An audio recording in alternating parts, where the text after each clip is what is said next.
it's Rosemary Nerschel, your program specialist for Mildmont Middle School. This morning I want to talk to you about distance IEP management. It's important to know that during this unprecedented time, we've been forced to do things differently. As we navigate how to hold IEP meetings for our students with disabilities, it's important that we do so with confidence and we do so carefully. Hopefully the guidance that your SELPA team has provided you will be supportive to that end. I want to remind you that you can hold a meeting on a virtual platform that you are comfortable with. That platform could be Zoom video conference, it could be Zoom telephone conference, it could be just a regular old telephone conference. I also want to remind you that it's best practice to send your parents a draft of the IEP document that you're going to review, along with a copy of their procedural safeguards prior to holding your meeting. If you have sufficient data to complete the entire IEP and your parent is willing to complete the IEP as a distance meeting, you may do so. If you have sufficient data to update some areas of the IEP, you can go ahead and do so. Do what you can. Whether you're completing all the IEP, some of the IEP, or just opening and closing to preserve the date, you must affirm and attest every page of that document that would normally be addressed in the IEP that you're holding, and note which pages remain in draft form. SELPA has provided verbiage that can be added to the notes page and present levels of performance page to indicate this. See the SELPA Frequently Asked Questions Google Sheet that has been shared with you. It is also available as a link in the SELPA Distance Learning Guidance presentation and is linked in the comments. When holding the IEP to preserve the date, the end dates for the services must be changed to 1 year minus 1 day from the date the IEP was due. This will be the same date as your next annual IEP. The date of the IEP being held, whether it's an annual or triennial IEP, must be changed to the date the team is opening the IEP to preserve the date. The notes must reflect the changes made utilizing a statement such as the following.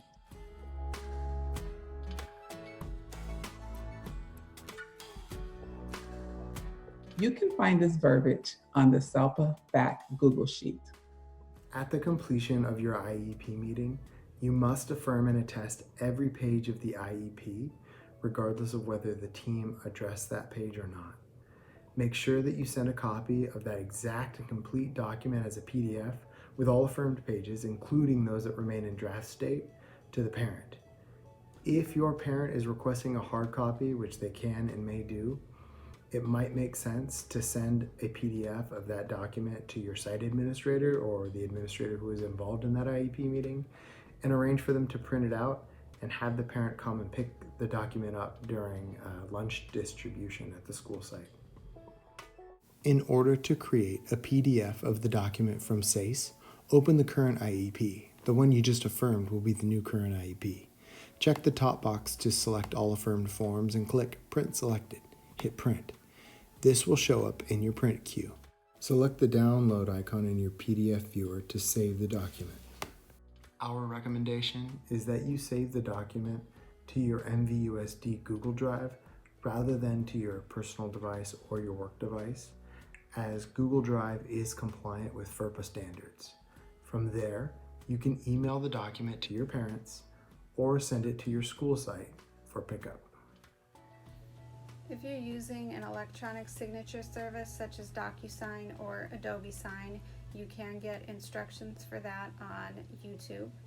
If you are using DocuSign or Adobe Sign, you're going to upload the entire IEP document for the IEP participants to sign.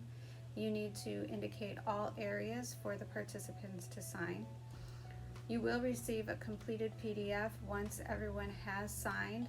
Then you're going to send that completed document with the signatures to the parent and also upload it into SACE.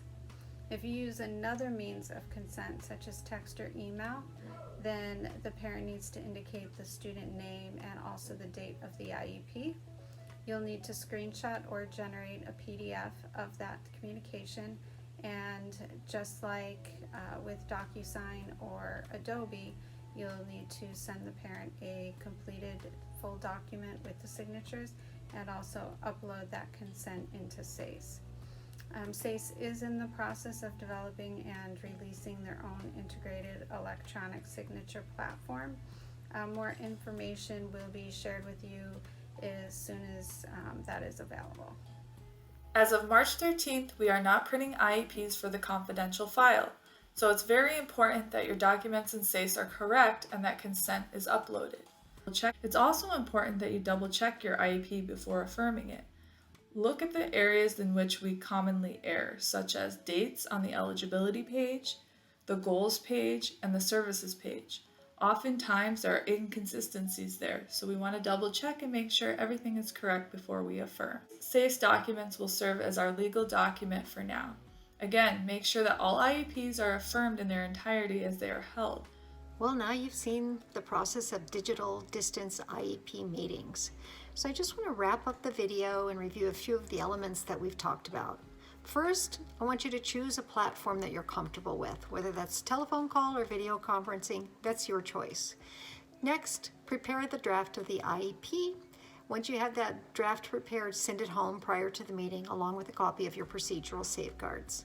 When you're drafting and holding the IEP, complete as much as you have data and information for. That could very well mean open and close and preserve the date. In preserving the date, you will update the IEP date on the information and eligibility page, as well as the next annual date, and if applicable, the next triennial date. You want to carefully detail the pages that remain draft status on your notes page. What did you cover? What's left to be covered? Also, you want to include that explanation that we've provided for incomplete IEPs. You will still need to obtain signatures. You're not getting consent if you didn't hold an entire IEP, but you will need to get signatures. And immediately following this IEP, you need to affirm and attest every single page of the IEP, whether you opened the page or not. Please affirm them all. And lastly, when you go to print the document, you won't be printing. We won't be carrying printed copies right now. You want to download to a PDF. You want to store that PDF in a designated Google Drive so that they stay organized for you and they have easy access when we come back to school, whenever that is. Meanwhile, be safe, stay well, and stay tuned for more information from your SELPA team.